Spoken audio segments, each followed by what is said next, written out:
Le 8 mars, ce n'est ni la fête des mères, ni la fête des femmes. C'est la journée internationale de lutte pour les droits des femmes. Nous appelons à la grève féministe en solidarité avec nos sœurs du monde entier, notamment iraniennes, afghanes et kurdes, qui subissent une remise en cause de leurs droits fondamentaux et qui payent parfois de leur vie leur résistance acharnée à l'oppression. Nous soutenons nos sœurs ukrainiennes,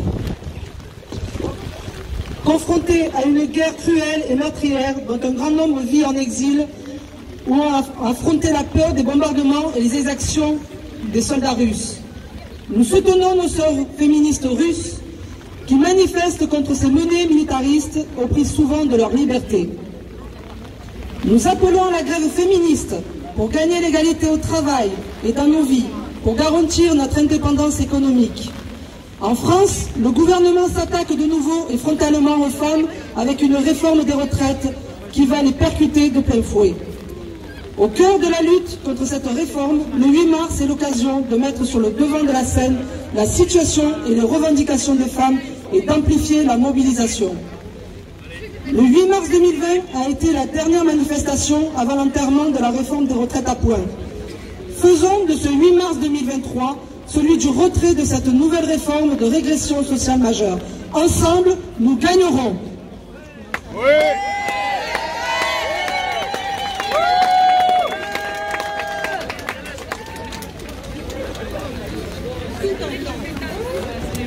Toujours payer un quart de moins, concentré sur les emplois moins bien rémunérés et à temps partiel, les femmes sont de plus en plus nombreuses à ne pas pouvoir boucler les fins de mois.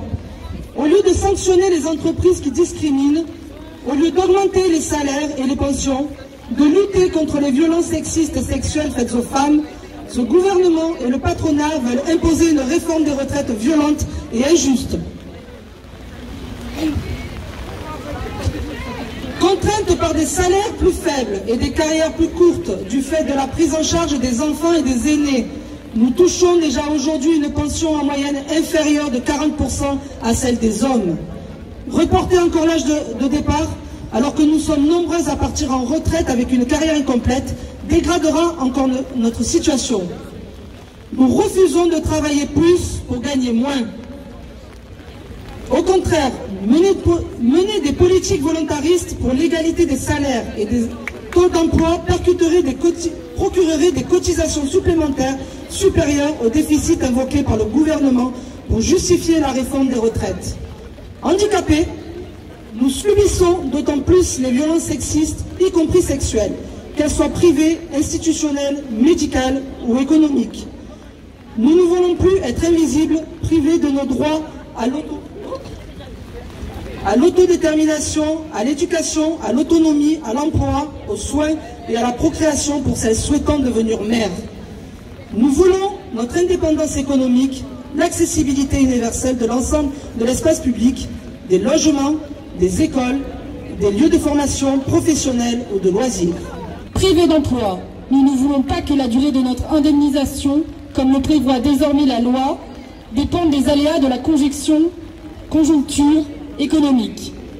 Nous refusons de subir les effets du projet de loi sur le projet Casbarian-Berger, actuellement en discussion, qui criminalise les locataires et occupantes précaires mises en illégalité en accélérant les mises à la rue, précarisant encore davantage celles qui subissent des violences et des inégalités. Nous appelons à la grève féministe pour défendre le droit à l'avortement, toujours menacé ou criminalisé dans le monde. En France, ce droit doit être inscrit dans la Constitution. Il doit aussi être effectif sur l'ensemble du territoire, avec le maintien et la réouverture de maternités et hôpitaux de proximité. #MeToo a mis en lumière que les violences contre les femmes et les filles étaient partout. Nous voulons enfin, en tout lieu, être respectés.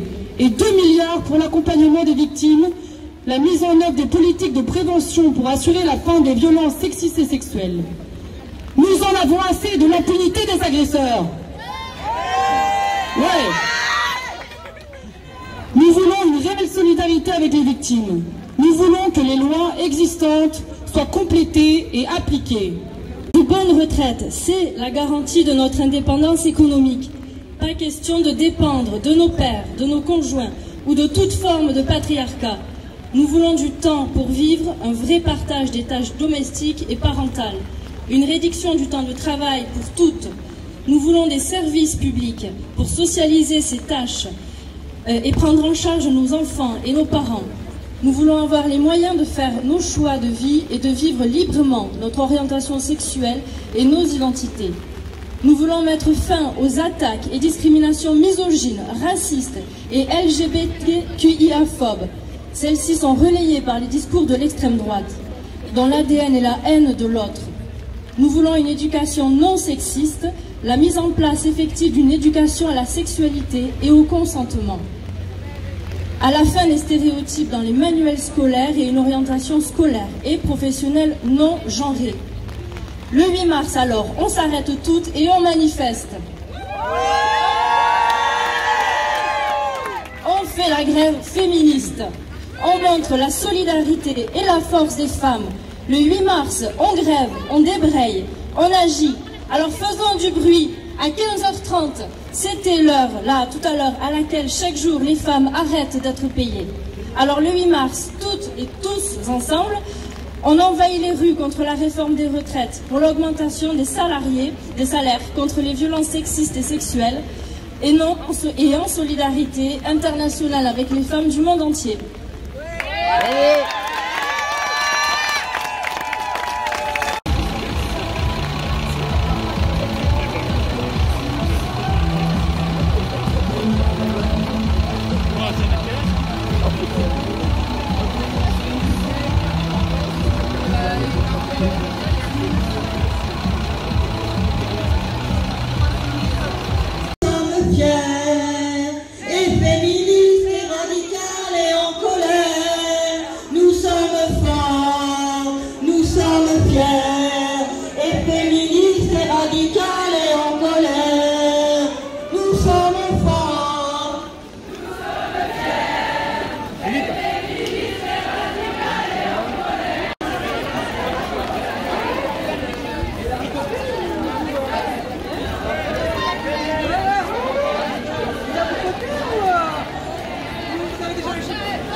micro, s'il vous plaît.